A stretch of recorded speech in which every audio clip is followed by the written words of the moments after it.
Business with a servant's heart. Welcome to the podcast. Inspiration, motivation takes. Listen to the podcast. We're all about to talk about life. Our guests will share their life story. We want you to success in life and business. We're ready and we will start shortly. We're gonna talk about life. We're going to speak on business. You're gonna shine bright. We are going to witness. Business with a servant's heart. With hosts Steve, Ramona, and Ray. Inspiration, education talks. Listen to the podcast. Steve, Ramona.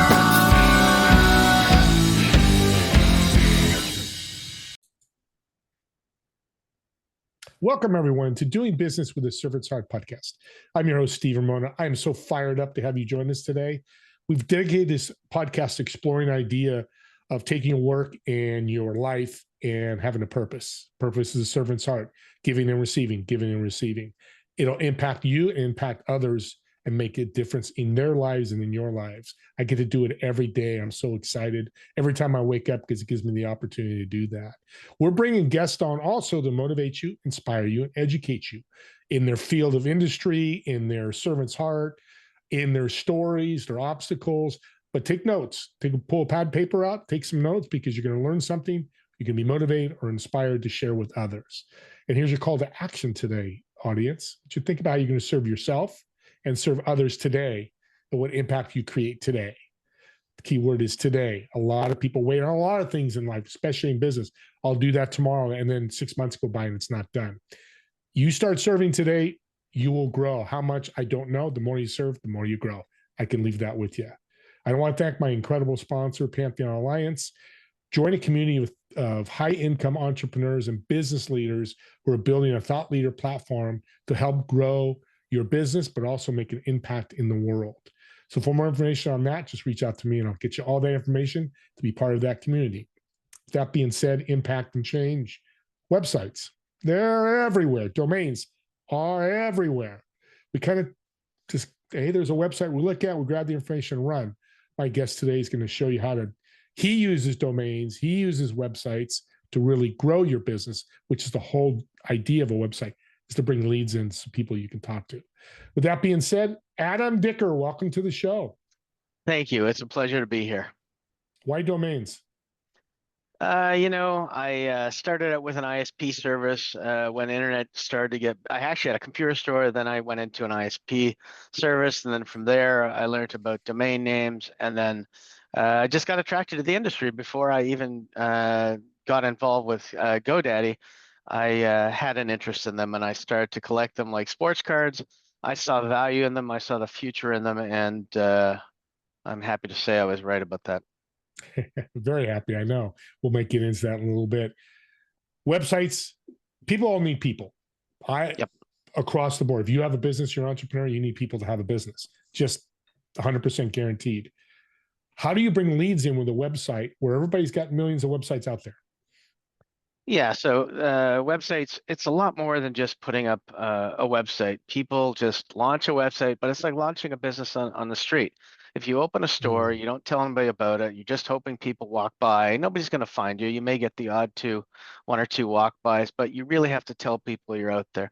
It's no different with a website, and I've done a lot of websites for a lot of corporations, a lot of home businesses and things like that, and I take a look at what they have.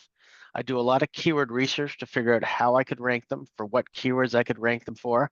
And there's tools out there that allow me to take a look and see how much traffic you would get per month if I ranked you top 5 for this keyword or top 5 for that keyword.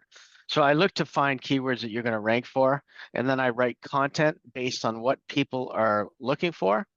And then from that, I can actually drive traffic into a website. It's important to note, though, that all the blog articles you see, people don't convert into leads or MQLs or sales from a blog article. They convert a lot of the time from product service pages or webinars like we're doing right now. Yeah. What's one tip you give somebody when they're building their website or redoing their website? Make sure you do your research first. You can't start any business without doing research. So make sure you understand what product is, you understand what your ideal customer profile is, your ICP, and make sure that when you're building a website, it doesn't have to be pretty. It has to drive people into it, and it has to drive leads through your form, which is through your funnel, and get you clients. So research is the key to anything before you start. You can't jump into anything. Yeah, it's so true. For the new business owner or the mature business owner that doesn't know, what does ICP mean? Ideal customer profile. So it's the customer that you're trying to, your ideal customer is the customer who is most likely to buy your product or service and benefit from it. So I got to back up here then. If I'm going to build a website, I don't know my ICP, don't build the website yet. No, you have to do some research, figure out no matter what the product or service is, whether it's giving music lessons or whether it's running a SaaS company or something else, you need to know who your client is, who can afford to buy your product. The geographic location, you need to know that if you only cover English or if you cover English and Spanish or French, there's a lot of things you need to know about it. And are you local? Do you just want to cover a 100-mile radius around you? Because people aren't going to drive from one area of California to the other to go for music lessons. So you have to keep that all in mind as you do your keyword research. There's a lot to it besides just, and I can tell you from working with lots of corporations, even Fortune 500 companies, they are not set up the way they should be. And every time I go in and I take a look at a site, there's a lot of work that I have to do to get them where they want to be. And they're wondering why their leads are down or their form fills are down.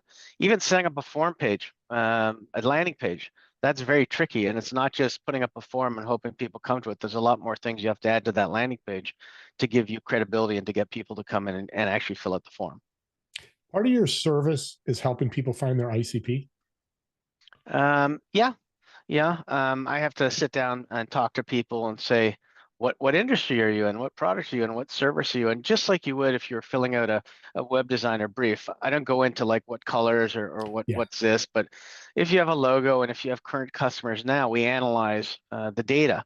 I'm big into analytics. So for me, it's about where your customers coming from now. What do they sit in? What groups do they sit in?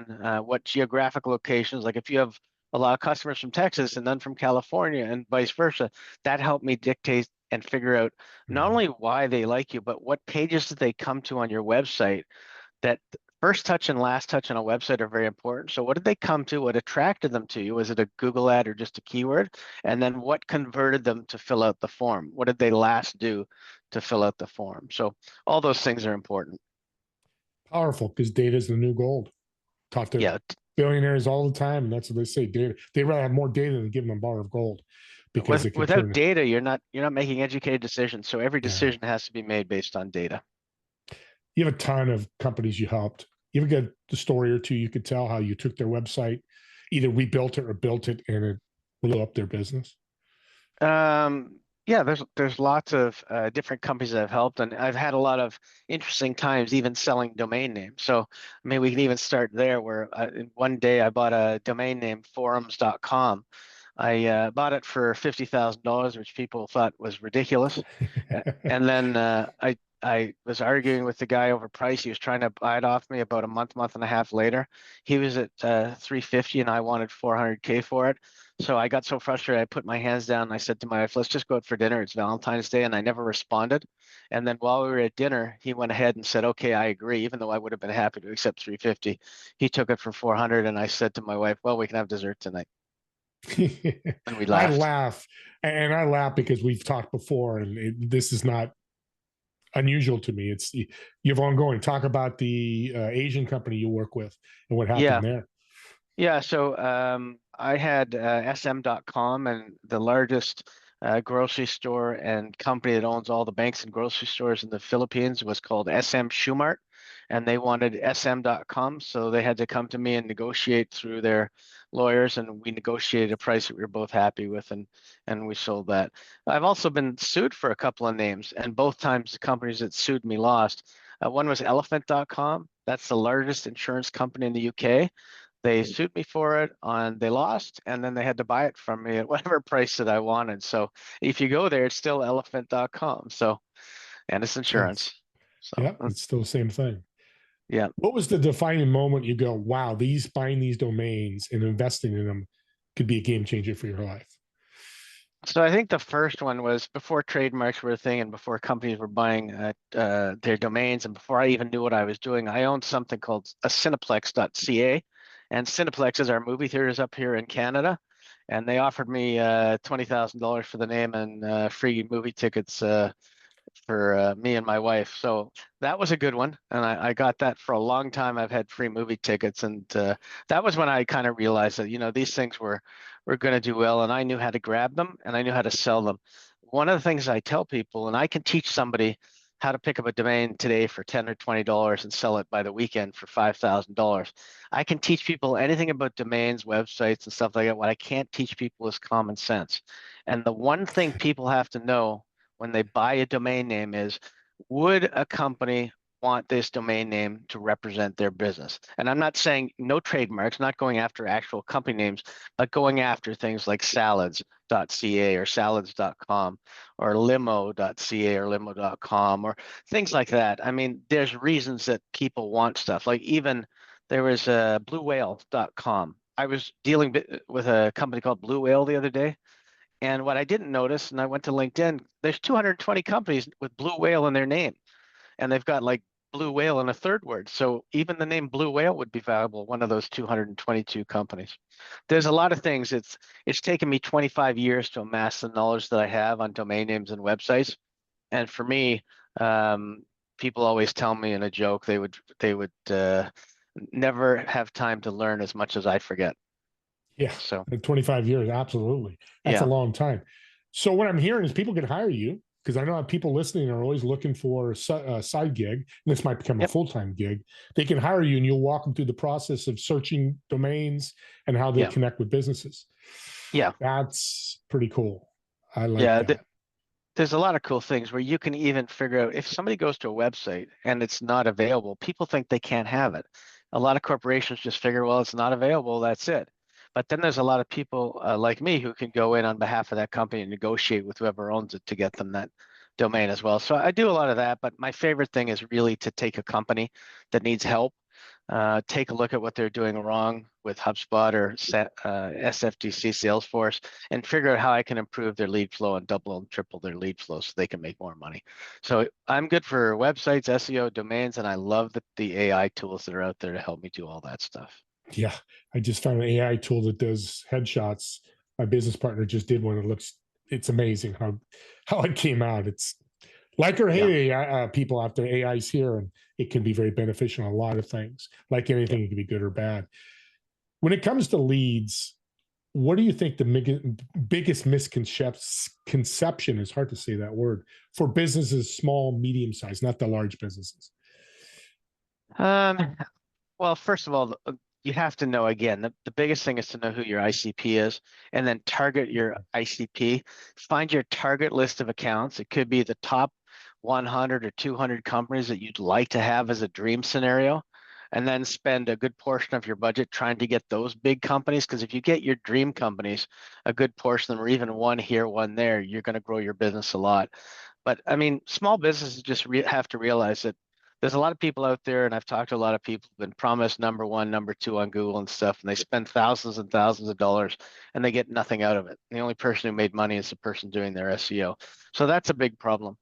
Um, I don't know. I prefer I'm happy to work with people and show results. And then I always found that if you show results, the money follows. So for me, it's about making sure that you get what you pay for, always have a contract, and don't just take somebody else because everybody's got a friend who says they know something about SEO or web design. You have to find the right people, and you have to be able to work with them.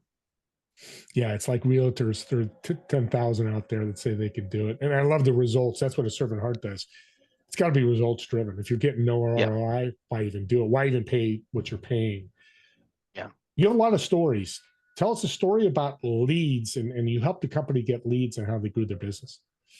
Yeah, so I'll tell you a story. I won't name the company, but I'll tell you the story. I worked for this company. There were 400 people there. I came in the first quarter. I tripled their leads by 350%, I think.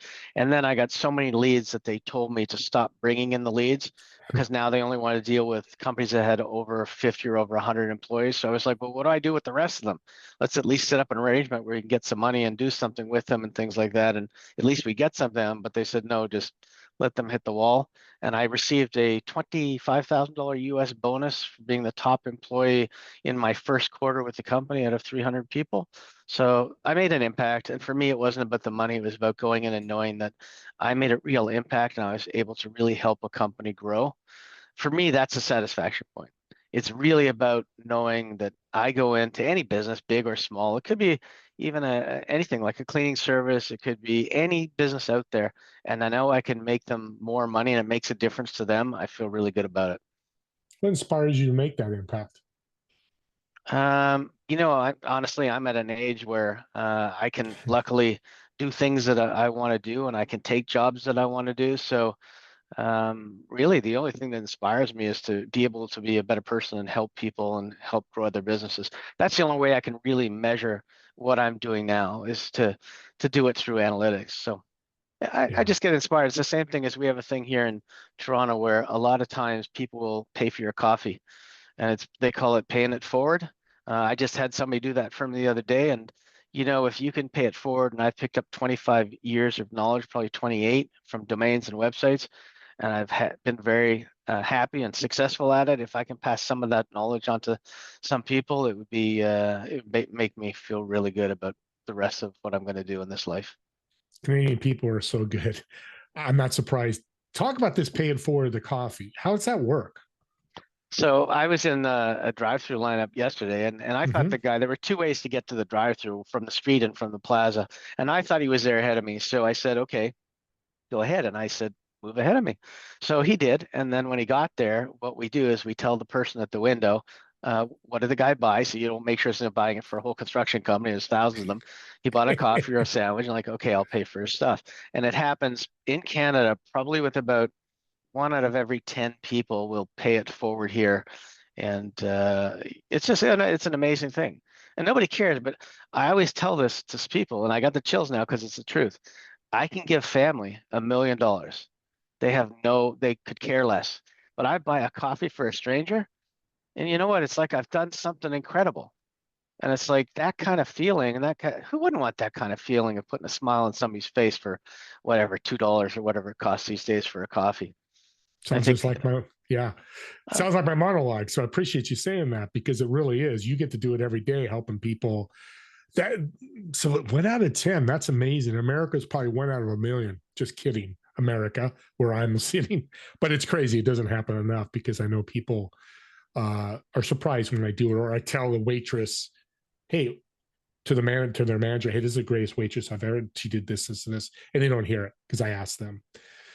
yeah, Digital marketing is always changing, especially the last 10 yeah, years. What's yep. the future and innovation of digital marketing in the next 2 to 5 years? So digital marketing is like I got into computers at a young age and I liked it because I could learn something new every day. Digital marketing has helped me with that process and with that trend to be able to learn something new every day. There's things like, and I'll give you some tools and things in a second, but there's some really good stuff out there where you can, even with AI, like you said, you found the profile picture builder. There's lots of people on LinkedIn that have open for hiring. They don't have a job. They've got a crappy profile. Their resume needs touching up. There's so many different things that you can do with AI in 2 seconds. And if you know all the right tools and if you know everything you're doing, it's really helpful to other people. But ChatGPT, a lot of companies welcome ChatGPT right now and other tools like it because it just takes away, it saves you some time from doing stuff you'd normally be able to do anyway in about 20 hours. You can do it in 5 to 10 minutes. So it's not like all companies want to stay away from AI. The ones that don't stay in AI are going to have a problem. The ones that don't adapt it, the ones that don't use it are going to have trouble with keeping up with digital marketing. I mean, there's so many facets to it, and the key to digital marketing, which was your original question, is personalization. Make sure that everything is personalized. Don't send out generic emails and just change the first name. Make sure you know a bit more about people. Use a tool called GMASS, GMASS. It allows you to do a lot of personalization, even in lists that you have, and it'll pull information. So I can go in, I can find 100 companies, dental companies, let's say, and I can find out how many reviews they have, how many good ones, how many bad ones. I can find out what their SEO is on their website. I can find out if they've claimed their Google Places. I can see if they're using an older version of WordPress. I can see so many different things that allow me to be able to go in and start talking to somebody. And just use that. But personalization is the key to digital marketing now and going forward. And then I'll be honest with you, I just looked at a chart the other day on podcasts. Podcasts are going to be growing and growing and growing from now. And the chart was up until 2030, and it was basically like this and straight up. And for me, who owns podcast.ca, that's one of those that I'm going to keep. I told my wife I'm keeping that one for a while, because what is worth today and what is worth in 10 years going to be very different. Absolutely. Podcast is increasing here in America. It increased 50% over the last 2 years, the listenership, and that's powerful. We're coming to the end here. You're a servant's heart. You do it in your business. That's why I wanted you on. When I first met you, I told you that. What is your definition of servant leadership? It's doing the right thing all the time and leading by example, and knowing that you can make a difference in somebody's life in a positive way. That's really, to me, what the key is. It's the pay it forward thing. It's always think about pay it forward. Always think about not so much what you can do for yourself. Because listen, I've done lots of nice things for people, and luckily, I've been paid back, not by them, but just through my things that I do. So I really feel if you do a good deed for one person, another deed comes to you, or another kindness comes to you. And that's not why I do it. I do it because I'm telling you, I get the chills when I know I can buy somebody a coffee, or I'm in a gas station. Some kids don't have enough money for the candies that they want, and I just give them the money and walk away because I don't want to be looked at weird. So it's like, here, I'll pay for it. And I just walk to the other side. So I've done it in movie theaters where they don't have enough money for popcorn and mom and dad are still sitting in the theater. And I'm like, here, just go. I think it's just being a good person. At the end of the day, everyone starts out with ideas of, I want to have a great car, I want to have a nice house, I want to look good, I want to be important, look important. At the end of the day, none of that matters. And as you age and as you mature, you realize that. I mean, I pay for 4 cars now because I got 4 kids and I don't even have a car because they take them all. So it's all about really doing the right thing all the time, Yeah. not just when somebody's looking over your shoulder. That's powerful. And thank you for sharing that, because honestly, he's successful. I mean, he just told you the story. He sold a domain for a lot of money, and that's just one of many. He's not homeless. He's not struggling for his next meal, but he gives away free service all the time. You just heard what he did. That's the power audience of Adam and me and people like us. You can do all this stuff and still be successful. Before we get into your resources and stuff, let's do a quick question. Sure. It's a fun question. So I've reserved a restaurant in Canada for you, one of your favorite restaurants, table of 4. Mm-hmm. You're obviously going to sit in one of the chairs. In the 3 empty chairs, who would you invite, whether they're dead or alive? Why would you invite them? And what food would you order? So that's very interesting. I would invite my dad. He worked with me for 5 years, and then he passed away from a brain tumor. So I would definitely invite him, because the best years of both of our lives were when we worked together for 5 years together. And he's the reason I left GoDaddy, because I developed anxiety, to be honest with you. After that, I never knew what loss was or what it was going to have to be dealing with. So I would invite him. And I would invite my wife, because she is, she's amazing. I see her every day, but I can't get enough of her. So I would definitely invite my wife and my dad. And then my mom's still here, but I would still invite her, because honestly, friends will come and go, business acquaintances will come and go, family is there forever. So for me, it's about family. So for sure, my dad, for sure. I would invite the 3 people that I love and care about the most, because you're never going to get enough time with them, ever. Great answer. I love that. Definitely the food, don't care what it is. As long as I have those people with me, doesn't matter. It's all good. Love that answer. Thank you. Appreciate it. Great show. I love what you brought. I love what you're bringing. You're definitely a servant's heart. God bless you. People listening, I know, want to reach out to you, connect with you, maybe get some more resources. How can they do that? So I will always pick up my own phone. I've done lots of podcasts, and people are always surprised when I answer. You can call me directly at 416-884-0535.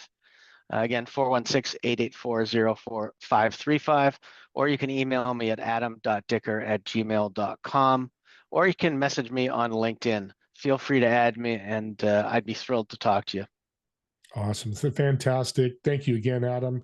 And audience, subscribe to the YouTube channel. It's not why you think, not that it's bad that people ask that, but you're listening to Adam today and you're going, man, I want to learn more about websites. I need more leads, whatever it may be, or your friend or family member needs that. This podcast link is a gift.